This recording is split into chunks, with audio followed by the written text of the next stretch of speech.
Chers amis, bonsoir. Ce soir, dans la continuation de mes vidéos, et qui sont dans l'intention de vous faire comprendre ce qu'est l'islam, puisque la charia c'est le halal, et le halal est la règle juridique qui encadre tous les actes des musulmans. Je vais vous parler du statut de la femme, parce que c'est quand même quelque chose qui est absolument époustouflant à notre époque, au XXIe siècle, de voir ce qui est écrit dans les textes et que ceci n'est jamais remis en question par quiconque dans le monde musulman. Ça, c'est quand même quelque chose. Alors, la femme, si j'ose dire, c'est un sous-homme pour l'islam. La femme est définie comme étant un champ de labour. Allez à votre champ chaque fois que vous le voulez. La femme doit céder au désir de son mari, même sur le dos d'un chameau, même sur un four brûlant. C'est ce qui est marqué dans le livre saint, chers amis, je n'invente rien. Ensuite, le musulman a droit à posséder plusieurs épouses, parce que c'est une possession, c'est en quelque sorte comme un bien matériel. Et le mariage se dit nikah en arabe, et nikah, ça ne veut pas dire mariage, ça veut dire fornication. C'est-à-dire que tout vis-à-vis de la femme est orienté vers la fornication. C'est quand même quelque chose qui est stupéfiant. Alors la femme n'a pas les mêmes droits que l'homme, puisqu'il faut, donc en matière d'héritage, il faut qu'elle ait une demi-part par rapport à l'homme.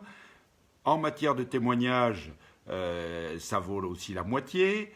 Elle a donc un statut de sous-homme.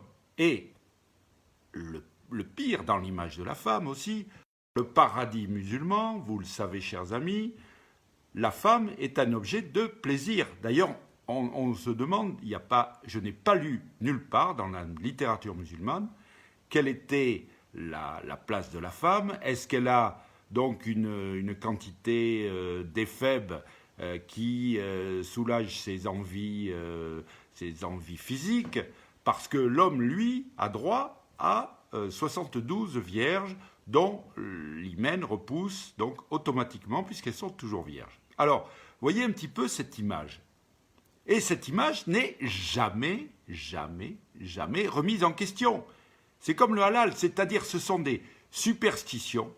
Alors, évidemment, les féministes 2.0 actuelles, même elles sont 3 fois 0 si j'ose dire, ne s'en prennent jamais à cet aspect, ou quand elles en parlent, elles disent que c'est une société patriarcale. Ce n'est pas une société patriarcale. Effectivement, nous, dans notre civilisation, la place de la femme n'a pas toujours été celle qu'elle mérite. Bien sûr, parce qu'il a fallu, au cours des siècles, et notamment la religion chrétienne s'en est quand même occupée, quoi qu'on dise, mettre la femme à sa place, c'est-à-dire une place entière, puisque je rappelle qu'au Moyen-Âge, les femmes avaient donc tous les mêmes droits que les hommes. Hein, c'était au Moyen-Âge, c'était donc à l'époque où notre prophète Mahomet était en train de faire ses petites affaires dans la péninsule arabique. Voilà, donc je voulais rappeler ça, parce que où sont les musulmans modérés? Où sont les musulmans modernes? Personne, je n'entends personne, parce que il ne faut pas, c'est comme pour l'esclavage, voyez, il ne faut pas faire peser sur le musulman de base une quelconque culpabilité, une quelconque reproche sur ses us et coutumes, et pourtant, Dieu sait qu'il y a matière.